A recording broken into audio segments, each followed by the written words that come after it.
This channel does not promote any violent, harmful, or illegal activities. All content provided by this channel is meant for an educational purpose only.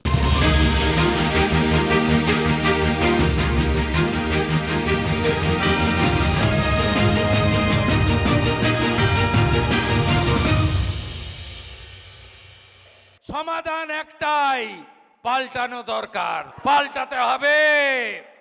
গতবারে হারিয়ে দিয়েছিলাম নন্দীগ্রামে, এবারে ভবানীপুরে হারাবো। আচ্ছা বলুন তো, বিরোধী দলনেতার এই কথাগুলো শুনলে কে বলবে যে আজ ভালোবাসার দিন? কে বলবে বলুন তো যে আজ ভ্যালেন্টাইন্স ডে, প্রেমের দিন? রাজ্যের মুখ্যমন্ত্রী কিন্তু ঠিক মনে রেখেছেন এই দিনটাকেও। তাঁর দীর্ঘ রাজনৈতিক ক্যারিয়ারে, বিশেষ করে মুখ্যমন্ত্রী হিসেবে 15 বছরের ইনিংসে যা তাকে কোনোদিন করতে দেখিনি, ভোটের আগে এই শেষ ভ্যালেন্টাইন্স ডেতে ঠিক সেই কাজটাই করেছেন আমাদের রাজ্যের মুখ্যমন্ত্রী। ভ্যালেন্টাইন্স ডে শুভেচ্ছা জানিয়ে সোশ্যাল মিডিয়ায় পোস্টে ছত্রে ছত্রে মুখ্যমন্ত্রী মমতা বন্দ্যোপাধ্যায় ভালোবাসার জয়গান গেয়েছেন। শুরুতেই রবীন্দ্রনাথের কবিতার লাইন, তোমারেই যেন ভালোবাসিয়াছি শতরূপে শতবার, জনমে জনমে যুগে যুগে অনিবার। মমতা লিখেছেন, ভ্যালেন্টাইন্স ডে ভালোবাসা উদযাপনের দিন। ভালোবাসা সমস্ত জাতি, বর্ণ, শ্রেণী এবং ধর্মের ঊর্ধ্বে। মানুষের প্রতি ভালোবাসা থেকেই সমস্ত ঝড় ঝঞ্ঝা ধৈর্য ধরে মোকাবিলা করতে পারি। ভালোবাসার জোরেই ধৈর্য ধরে সবার সব কথা শুনি, সাহসের সঙ্গে ন্যায় এবং সম্মানের জন্য লড়াই চালাতে পারি। আর সব শেষে এই বার্তায় মুখ্যমন্ত্রী লিখেছেন, হ্যাপি ভ্যালেন্টাইন্স ডে, ভালোবাসা দীর্ঘজীবী হোক। দেখুন, সময় বদলেছে, যুগ বদলেছে। হালফিলের এই তরুণ প্রজন্মের কাছে এই দিনটা নিয়ে যথেষ্ট মহিমা রয়েছে এবং যথেষ্ট মাতামাতিও রয়েছে। ওসব 20-30 বছর আগে কি ছিল ছেড়ে দিন। এই যে নতুন প্রজন্ম, তারা কিন্তু ভ্যালেন্টাইন্স ডেকে প্রচণ্ড গুরুত্ব দেয়, মেসেজ চালাচালি করে, গ্রিটিংস কার্ড দেয়। সেটা যদিও এখনও উঠে গেছে, ডিজিটাল গ্রিটিংস কার্ড বিনিময় হয়, বেড়াতে যায়, ভালোবাসার দিন। তাই হয়তো এই দিনটিতেও সমাজ মাধ্যমে মুখ্যমন্ত্রী তার এই বার্তা দিতে চেয়েছেন এই তরুণ প্রজন্মের, বিশেষ করে মন এবং আবেগকে ছুঁয়ে যেতে। একটা মহিলা প্রধানের ঘরের ভিতর ঢুকে গালে চুমু খেয়েছে, ওকে পদত্যাগ সোমবার করবে। বিজেপির মহিলারা ঝাঁটা নিয়ে যাচ্ছে ওখানে, অফিসের ভিতরে ডেকে চুমু খাচ্ছেন আপনি মহিলা প্রধানদের। বেশ, ভালোবাসা না হয় হলো, ভালোবাসার দিন, অত্যন্ত ভালো কথা। সবাই ভালোবাসবে নিশ্চয়ই, ভালোবাসার থেকে মহৎ কিছু হতে পারে না। কিন্তু ভ্যালেন্টাইন্স ডেতেই সামনে এলো এক কেচ্ছা। সামনে আনলেন সেই বিরোধী দলনেতা, কাঁথি 3 নম্বর পঞ্চায়েত সমিতির সভাপতি বিকাশ চন্দ্র বেজ। পঞ্চায়েত সমিতির দফতরেই চুমু খেয়েছেন এক মহিলা প্রধানকে। উঠে পড়ে এসে বলছে, গাল ধরে বলছে যে এরকম তুমি সব পারবে, তুমি প্রধান বলে সব পারবে, দিয়ে গালে চুমু খেয়ে যাচ্ছে। আমি তখন বলছি, এটা বিকাশের রুমে ডেকে এরকম করে রাখবে। দেখলেন তো ভালোবাসার দিনে কেমন কেচ্ছা সামনে এলো। ওই মহিলা প্রধানের অডিও পোস্ট করেছেন রাজ্যের বিরোধী দলনেতা শুভেন্দু অধিকারী। পঞ্চায়েত প্রধান বলছেন পঞ্চায়েত সমিতির দফতরেই তাকে জোর জবরদস্তি চুম্বন করেছেন কাঁথি 3 পঞ্চায়েত সমিতির সভাপতি বিকাশ চন্দ্র বেজ। খালাবাবু ঘুরে বেড়াচ্ছে মহিলা স্বনির্ভর। হ্যাঁ, এটাই মহিলা স্বনির্ভর।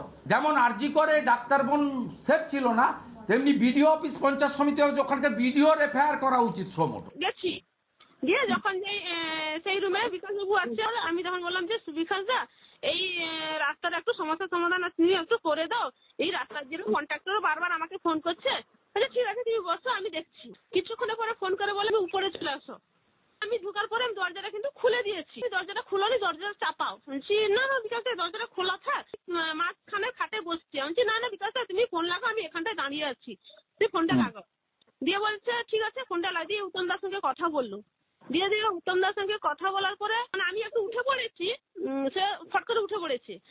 উঠে পড়ে এসে বলছে, গাল ধরে বলছে যে এরকম তুমি সব পারবে, তুমি প্রধান মানে সব পারবে, দিয়ে গালে চুমু খেয়ে যাচ্ছে।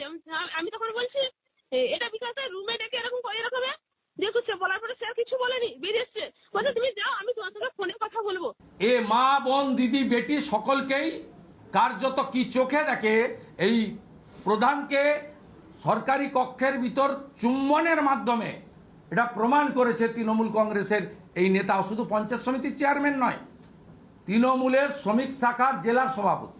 ব্লকে বেশিরভাগ মহিলা যায়, তাহলে প্রধানের প্রতি যদি এরকম ব্যবহার করে, সাধারণ মানুষের প্রতি বিকাশ বেশ কিরকম ব্যবহার করে, আমি উপনেত্রীদের কাছেও যাব।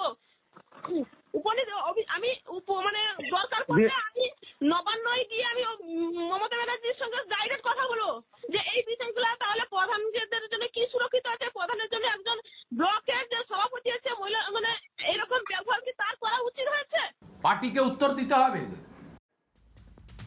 এই চুমুর ধাক্কায় পদ খোয়ালেন কাঁথি ৩ পঞ্চায়েত সমিতির সভাপতি বিকাশ চন্দ্র বেদ। আমি বিকাশ চন্দ্র বেদ, সর্বভারতীয় তৃণমূল কংগ্রেসের একজন একনিষ্ঠ কর্মী। আমার বিরুদ্ধে যে ষড়যন্ত্র বা চক্রান্ত হয়েছে সেটা নির্দোষ না প্রমাণিত হওয়া পর্যন্ত আমি আমার প্রশাসনিক পদ পঞ্চায়েত সমিতির সভাপতি থেকে এবং আমাদের দলীয় পদ থেকে আমি ইস্তফা দিলাম। আচ্ছা বলুন তো, কত কত তো অভিযোগ ওঠে, তৃণমূলের কেউ পদত্যাগ করেন সহসা, শুনেছেন? কিন্তু বিকাশ বেদ পদত্যাগ করেছেন। এবার যা বোঝার বুঝে নিন। তাতেও অবশ্য তৃণমূলের গলার স্বর নামছে না, সাফাই দেওয়াও বন্ধ হচ্ছে না। ভাইরাল অডিওকে নিয়ে যদি বিরোধী দলনেতা টুইট করেন, তাহলে তাকে রাজনৈতিকভাবে কতটা নিচে নামতে হয়েছে এটা ভাবতে হবে। তার কারণ সত্যতা না যাচাই করে তিনি টুইট করে দিচ্ছেন। আপনারা নিশ্চিন্ত থাকুন, দলের পক্ষ থেকে ব্যবস্থা নেওয়া হবে, কারণ তৃণমূল কংগ্রেস মহিলাদেরকে সম্মান দেয় এবং মহিলা ক্ষমতায়নের জন্য ভারতবর্ষে মুখ্যমন্ত্রী মমতা বন্দ্যোপাধ্যায় সব থেকে এগিয়ে আছে।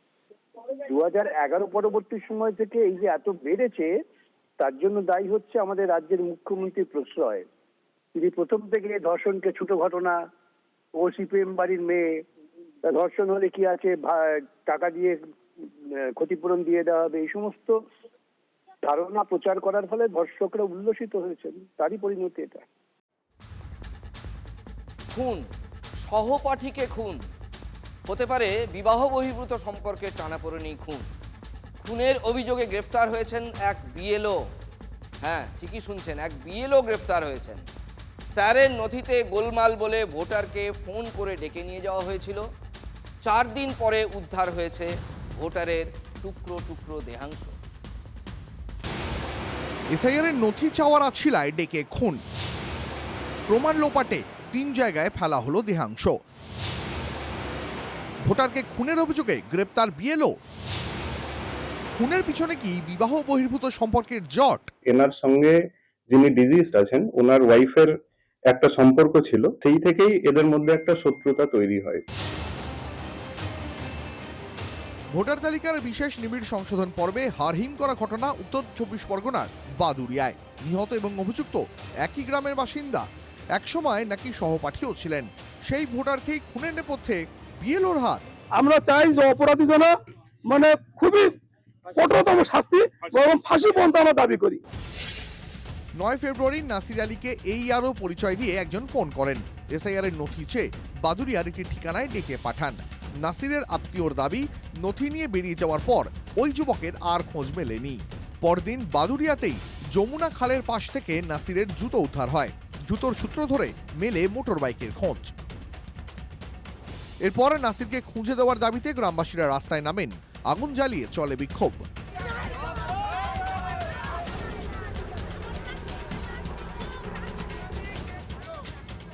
মোবাইল নম্বরের সূত্র ধরে তদন্ত এগোতেই নাসিরের বন্ধু রিজওয়ানের খোঁজ পায় পুলিশ।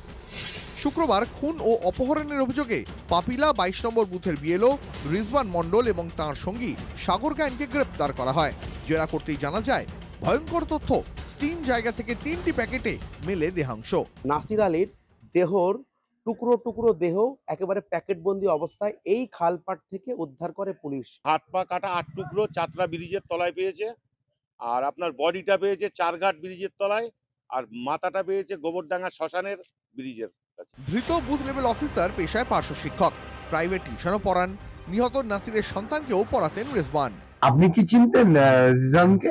আমি ওইভাবেই চিনতাম, স্বামীর বন্ধু হিসাবে, স্কুল মাস্টার হিসাবে। আগে একদিন একটু মুখ বলাবলি হয়েছিল, একদিন ওর বাড়িতেও এসেছিল, তার সাথে একদিন এসেছিল, একদিন ঝামেলাও একটু হয়েছিল হালকা। রেজাউল হাসান মন্ডল এনার সঙ্গে যিনি ডিজিজড আছেন ওনার ওয়াইফের একটা সম্পর্ক ছিল, যেটা 1.5 বছর আগে জানাজানি হয়। সেই থেকেই এদের মধ্যে একটা শত্রুতা তৈরি হয়। ইনি চাইছিলেন এনাকে মানে এর ক্ষতি করতে। নাসিরের নৃশংস হত্যাকাণ্ডে লেগেছে রাজনীতির রং, চলছে তৃণমূল বিজেপি টানাপোড়েন। আমাদের দলের একজন একনিষ্ঠ কর্মী, আমি বিগত পঞ্চায়েত নির্বাচনে তাকে সাথে পেয়েছিলাম এবং পরবর্তী বিভিন্ন সময় তাকে দলের সামনের সারিতে আমরা প্রত্যেকটা সময় পেয়েছি। একজন শিক্ষক যার বিদ্যালয়ে গিয়ে শিক্ষা দেওয়ার কথা, তিনি কিনা খুনের সাথে জড়িত। তৃণমূল কংগ্রেসের আমলে এরা কারা কিভাবে চাকরি করছে? কোথাও মাথা, কোথাও ধর, কোথাও হাত পা। 5 কিলোমিটার এলাকার বিভিন্ন জায়গায় ফেলে দেওয়া হয়েছিল নাসিরের দেহাংশ। উদ্দেশ্য প্রমাণ লোপাট। কিন্তু কোন আক্রোশে এমন হাড়হীন করার নৃশংসতা? সম্পর্কে টানাপোড়েন নাকি অন্য কোনো কারণ? উত্তরের খোঁজে তদন্তকারীরা। রাজ্যের প্রতিমন্ত্রী তাজমুল হোসেনের পোস্টার ছিঁড়ে দিল আরপিএফ। হরিশ্চন্দ্রপুর স্টেশনে তাজমুল হোসেনের পোস্টার দেয় তৃণমূল। পোস্টার মানে একবারে পোস্টারে ছয়লাভ হয়ে গিয়েছিল গোটা স্টেশন। হরিশ্চন্দ্রপুরে কাঞ্চনজঙ্ঘা এক্সপ্রেসে স্টপেজ দেওয়া হয়েছে। এই স্টপেজ দেওয়ার কৃতিত্ব নিতেই পোস্টারে ছয়লাভ করে দেওয়া হয় তাজমুল হোসেনের নামে। তাজমুল হোসেনের পোস্টারে ছয়লাভ হয়ে যায় হরিশ্চন্দ্রপুর স্টেশন চত্বরে লাগানো সমস্ত পোস্টার এবং ব্যানার ছিঁড়ে ফেলে আরপিএফ। তাজমুলের পোস্টার ছিঁড়ে দেওয়ায় অস্বস্তিতে পড়েছে তৃণমূল। আজ থেকে হরিশ্চন্দ্রপুরে কাঞ্চনজঙ্ঘা এক্সপ্রেসের স্টপেজ চালু হয়েছে। আমন্ত্রিত ছিলেন সাংসদ খগেন মুর্মু এবং বিধায়ক তাজমুল হোসেন। স্টপেজ চালুর কৃতিত্ব নিয়েই শুরু হয়ে গেছে তৃণমূল বিজেপি তরজা।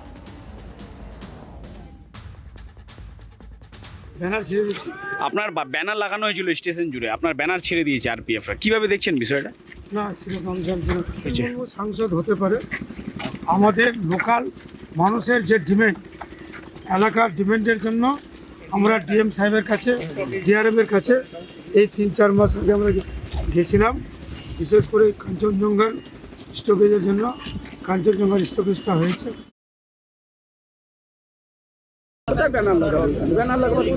এটা কোনো পার্টির প্রোগ্রাম না, এটা তো আমাদের হচ্ছে একটা যে সামগ্রিকভাবে এই এলাকার উন্নয়ন। এখানে কোনো পার্টির প্রোগ্রামে তো এখানে কোনো হবে না, কোনো ব্যানার ট্যানার, কিসের ব্যানার? এখানে যাই না কি করেছে, ব্যানার কি লাগিয়েছিল আমার জানা নেই। ভোটের আগে বারাসত সাংগঠনিক জেলায় তৃণমূলের কোর কমিটি, তৃণমূলের নির্বাচনী কোর কমিটির আহ্বায়ক Rathin Ghosh, co convener Jyotipriya Mallick. Ration দুর্নীতিতে অভিযুক্ত জ্যোতিপ্রিয় মল্লিকের সঙ্গে জেল ফেরত আনিসুর রহমানের নামও আছে তৃণমূলের বারাসত সাংগঠনিক জেলার এই নির্বাচনী কোর কমিটিতে। রেশন দুর্নীতিতে জ্যোতিপ্রিয়র পাশাপাশি নাম জড়িয়েছিল আনিসুরেরও। জেলার রাজনীতিতে জ্যোতিপ্রিয় মল্লিকের গুরুত্ব বাড়ানোর ইঙ্গিত। ঠিক ভোটের মুখে কথা বলবো আমাদের রাজনৈতিক সংবাদদাতা প্রদীপ্ত কান্তি ঘোষের সঙ্গে। প্রদীপ্ত, জ্যোতিপ্রিয় মল্লিক এখন নর্থ 24 পরগনার রাজনীতিতে ঠিক কী করেন? তৃণমূল রাজনীতিতে তিনি এতদিন ঠিক কী করছিলেন? দেখো, তিনি জেল থেকে বেরোনোর পর থেকেই কিন্তু ধীরে ধীরে তিনি রাজনীতির যে মূল স্রোত সেটার মধ্যে ঢুকছিলেন ঠিকই, কিন্তু কোনো সাংগঠনিক পদে তাকে আনা হয়নি। কিন্তু এবার দেখা গেল যে নির্বাচন একেবারে সামনে এবং তার জন্য বারাসাত জেলা সাংগঠনিক যে কমিটি রয়েছে তৃণমূল কংগ্রেসের, সেখানে নির্বাচন কমিটি তৈরি করা হলো এবং তার কো কনভেনার করা হলো জ্যোতিপ্রিয় মল্লিককে। এবং যেটা অনেকেই বলছেন যে মূল স্রোতে জ্যোতিপ্রিয় মল্লিক শুধু ফিরে এলেন নয়, মমতা বন্দ্যোপাধ্যায় তিনি বারাসাত সাংগঠনিক জেলা উত্তর 24 পরগনার রাজনীতিতে তার যে দীর্ঘদিনের সঙ্গী বালুকে আবার সামনের সারিতে আনতে চাইছেন, এটা স্পষ্ট। শুধু তাই নয়, জ্যোতিপ্রিয় মল্লিকের অত্যন্ত ঘনিষ্ঠ বলেই জেলা রাজনীতিতে পরিচিত দেগঙ্গার পঞ্চায়েত সমিতির সভাপতি আনিসুর রহমান বিদেশ, তাকেও কিন্তু এই কোর কমিটিতে জায়গা করে দেওয়া হয়েছে। অর্থাৎ যারা রেশন কেলেঙ্কারির সঙ্গে জড়িত ছিলেন তাদের ভাবমূর্তির থেকেও অনেক বেশি করে তৃণমূল কংগ্রেস হয়তো সামনের সারিতে আনতে চাইছে, যে যাদেরকে নির্বাচনে প্রয়োজন রয়েছে। অনেক ধন্যবাদ প্রদীপ্ত কান্তি ঘোষ।